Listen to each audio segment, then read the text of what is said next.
हल्ला बोल में हम लगातार चर्चा कर रहे हैं इस बात पर कि पाकिस्तान की तरफ से लगातार युद्ध विराम का उल्लंघन हो रहा है, लेकिन इस वक्त आपको एक बड़ी खबर दे दें जो कि बर्दवान ब्लास्ट से जुड़ी हुई है। 2 महिलाओं को हिरासत में लिया गया था। बड़ा खुलासा यह हुआ है कि उन्होंने ये बताया है कि कोलकाता एयरपोर्ट उड़ाने की साजिश थी। ईद के मौके पर कोलकाता एयरपोर्ट को निशाना बनाया जाने वाला था। 2 महिलाएं जिन्हें गिरफ्तार किया गया था बर्दवान ब्लास्ट के सिलसिले में, उनकी तरफ से यह खुलासा हुआ है। 10 से ज्यादा ब्लास्ट की साजिश थी। हालांकि इससे पहले जो खबरें आई थीं उस बाबत यह भी बताया जा रहा था कि बांग्लादेश में आतंकी गतिविधियों के लिहाज से यह था। आगे तफ्तीश जैसे जैसे बढ़ रही है, एक के बाद एक रोंगटे खड़े कर देने वाले खुलासे हो रहे हैं। बर्दवान ब्लास्ट में यह सबसे बड़ा खुलासा इस वक्त का कि ईद के दिन कोलकाता एयरपोर्ट को उड़ाने की साजिश की गई थी। किस संगठन की हैं ये महिलाएं, कहां से जुड़ी हुई हैं, ये सारी चीजें अभी आगे तफ्तीश में एक के बाद एक खुलेंगी। लेकिन फिलहाल ये 2 जानकारियां कि 10 से ज्यादा ब्लास्ट की साजिश और दूसरा कोलकाता एयरपोर्ट पर को निशाना बनाया जाने वाला था। इस वक्त भारत पाकिस्तान के मसले पर जो हम चर्चा कर रहे हैं उसमें मेजर जनरल जीडी बख्शी हमारे साथ जुड़े हुए हैं, तारिक पीरजादा जुड़े हुए हैं, जयनारायण व्यास और अखिलेश प्रताप सिंह जी भी कांग्रेस की तरफ से जुड़े हैं। अखिलेश जी, आपसे हम आपको जोड़े हम इस चर्चा में, उससे पहले मैं तारिक पीरजादा जी, आपसे इस बात पर चर्चा चल रही थी कि अगर पाकिस्तान की मंशा इतनी ही साफ है तो बकरीद के दिन क्यों नहीं उनकी तरफ से मिठाई दी गई थी? क्यों पाकिस्तान की तरफ से लगातार इस तरह के कदम उठाए जा रहे हैं जो दिखा रहे हैं कि आप लोग सीरियस नहीं हैं पीस को लेकर? असल में जो बात आपने कही है वो उसके बिल्कुल उलट है। देखिए, ईद का दिन एक मुक़द्दस दिन है और खुशी का दिन है। पाकिस्तान के लोग सब कुछ कर सकते हैं ईद के दिन कत्लेआम, गोलाबारी, फायरिंग, लाइन ऑफ कंट्रोल पे हिलाकत, खून बहाना, ये हो ही नहीं सकता। ये बात बुनियादी अकीदे के ख़िलाफ़ है। लिहाजा ये 100% बात है कि पिछले 7 दिनों से, जैसा कि हमारे वज़ीर ख़ारजा ने कहा, हिंदुस्तान की फ़ौजें मुसलसल गोलाबारी कर रही हैं और ये उस दबाव का नतीजा है, जैसा कि मैं अभी 1 मिनट पहले कह चुका हूँ, जो मोदी साहब पर है कि पाकिस्तान को सबक सिखाने का वक्त आ गया है कि वो कश्मीर का नाम क्यों लेता है। और ये उसी सिलसिले की एक कड़ी है और हिंदुस्तान की ताकत के दिखावे का एक सबूत है। जनरल बख्शी, क्या हम इसमें पाकिस्तान की मंशा में क्या देखें?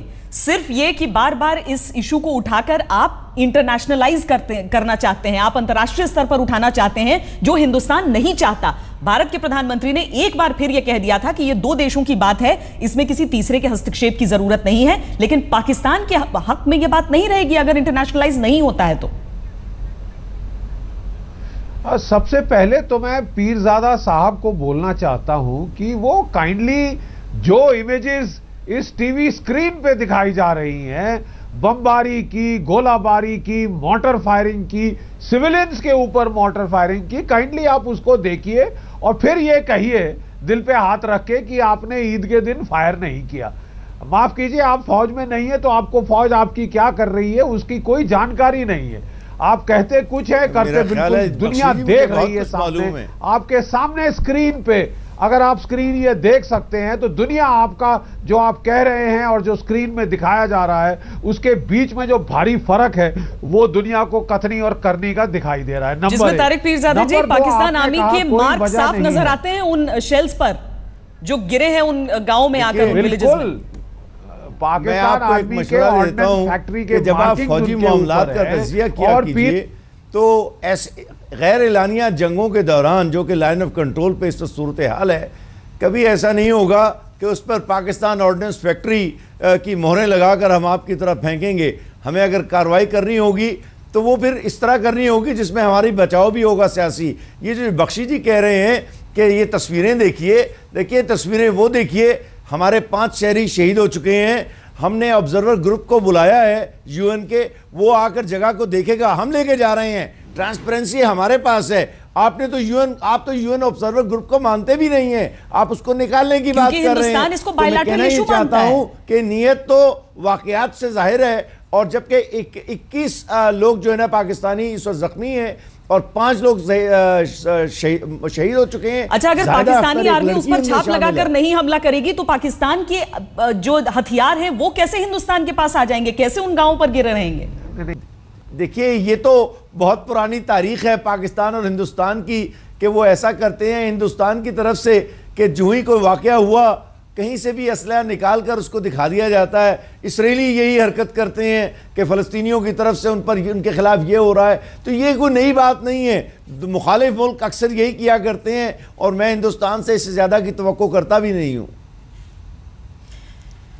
चलिए, आपके हिसाब से तो पाकिस्तान की तरफ से कुछ किया ही नहीं जा रहा है। अखिलेश प्रताप जी, हालांकि उनसे अभी तक संपर्क हो नहीं पा रहा था। अखिलेश प्रताप जी, अगर आपको आवाज आ रही है तो मैं जानना चाहती हूं आपसे कि जो लगातार आप पाकिस्तान की तरफ से गतिविधियों में जो बढ़ोतरी देख रहे हैं, जिस तरीके से बार बार उनकी तरफ से फायरिंग हो रही है, किसका नतीजा देख रहे हैं? ये क्या चाह रहा है पाकिस्तान आपके हिसाब से? देखिए, आपने जो आज का मुद्दा रखा है उसमें पाकिस्तान के नुमाइंदे को भी आपने रखा है। पाकिस्तान के नुमाइंदे क्या बात करेंगे? वो अपनी बात करेंगे, एक तरफा बात करेंगे। उनको यदि सच्चाई के साथ दोनों लोगों के बीच में बैठ करके अपने मसले का हल निकालना होता शांतिपूर्ण तरीके से, तो वो हमारी वार्ता के पहले ऐसी हरकत क्यों करते? जो हरकत उन्होंने करके चीजों को तोड़ी, तो इससे उनकी मंशा को समझ लेना चाहिए कि वो जितना हम इंटरेस्टेड है शांति कायम रखने में, वो कतई इंटरेस्टेड नहीं है। लेकिन अभी हमारे साथी भाजपा के भी देख रहे थे, आपका अगर हेडिंग देखा जाए तो आप कहते हैं कि क्या पाकिस्तान जंग का माहौल बना रहा है? अगर एक मिनट के लिए मान भी लिया जाए तो इतनी गुस्ताखी करने की हिमाकत कर रहा है ना पाकिस्तान, क्यों कर रहा है? क्या उसे पता नहीं है? ये भी कहा जा रहा है कि पाकिस्तान की अंदरूनी हालत खराब है।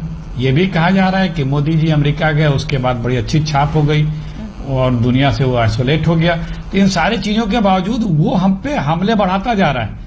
पीछे 100 बार सीज फायर का वायलेशन किया है। कब तक हमारे सब्र का ये इम्तिहान लेंगे पाकिस्तान के लोग? दोनों लोगों की बार बार बातें हुई हैं और यही बात हिंदुस्तान की तरफ से कही गई है, आओ सामने बैठ के बात करते हैं। अखिलेश जी, जो अभी तक हिंदुस्तान सरकार का रुख रहा है इस पूरे मामले में, आपको लग रहा है कि बिल्कुल सही तरीके से इस पूरे मसले को अप्रोच किया जा रहा है? देखिए, इसमें हिंदुस्तान सरकार का रुख अभी हमने कुछ नहीं देखा। सेना हमारी है जो जिसका रुख का हम सलाम करते हैं और जब भी कुछ हुआ है वही सलाम करने के हकदार है। आपको लग रहा है कि भारतीय जनता पार्टी सरकार की तरफ से कुछ नहीं किया? हमारे पॉलिटिशियन ने अभी क्या किया? आप कम से कम एम्बेसडर को बुला करके कहते, आप इस बात करते फॉरेन मिनिस्टर से, आप पॉलिटिकल एफर्ट्स बढ़ाते, क्यों नहीं हो रहा है? वो हिमाकत करते जा रहे हैं। 56 इंच छाती कहां है?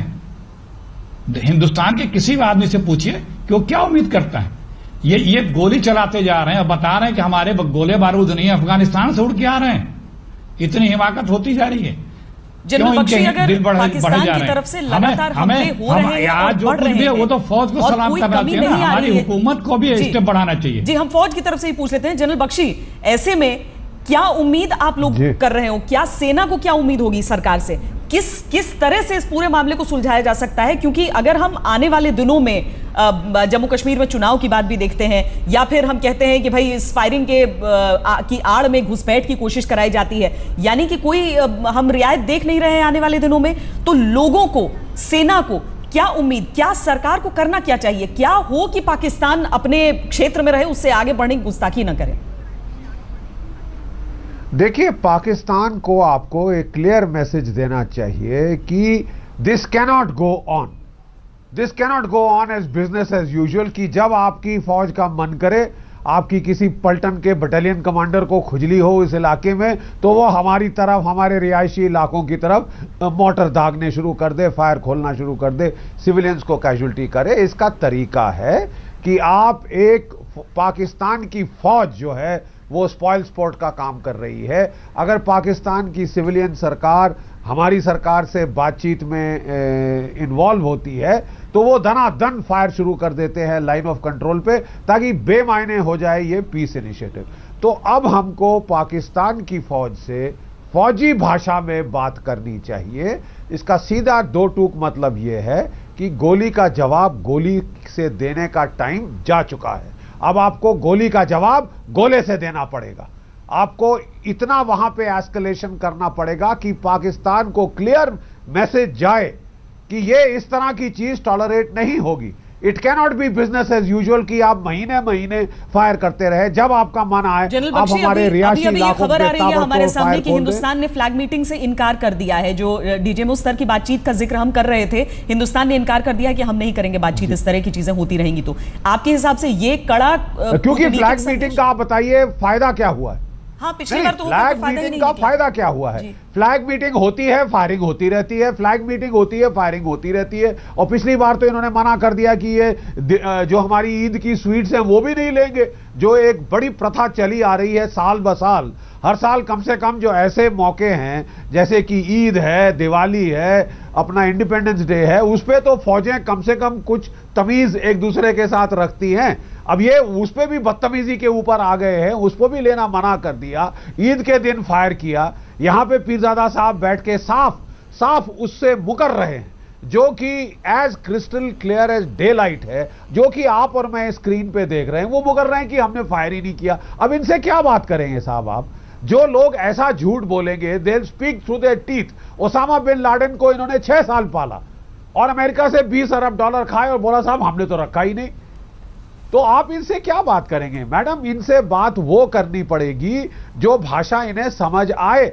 और बड़े अफसोस के साथ कहना पड़ता है कि इन्हें केवल फौजी भाषा समझ आएगी, और फौज की भाषा भी वो नहीं, बराबरी की भाषा। अभी तक ये चल रहा था कि ये स्मॉल आर्म फायर कर रहे थे, हम स्मॉल आर्म फायर से जवाब दे रहे थे, इन्होंने मोर्टर खोले, हमने जवाब में मोर्टर खोले, बिल्कुल संयम बरत रहे थे हम। लेकिन उससे हम देख रहे हैं चीज खत्म नहीं हो रही, there is no end to it.